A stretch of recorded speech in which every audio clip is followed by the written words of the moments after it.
আপনাকে দিলাম, দেখুন টাকা নিন, অল্প না ন্যায্য টাকা নিয়ে আপনি সাইন করে দিয়ে দিন, ভালো কথা। কেন ঝগড়াঝাটির মধ্যে যাচ্ছেন?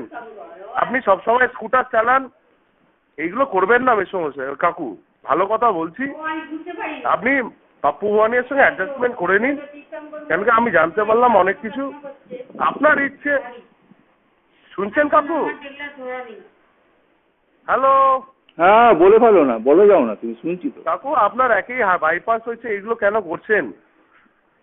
আমি আর কিছু বলবো না, আপনার ইচ্ছে, আপনার মন যদি টাকার পেছনে দৌড়ায় তাহলে আপনি টাকার পেছনে দৌড়ান, এরপরে কোর্ট কাছারি হবে, আপনাকে ওঠানো হবে কোর্টে, এবার আপনি বুঝবেন ঝামেলা, একেই আপনি ডাকাতি কেস খাবেন।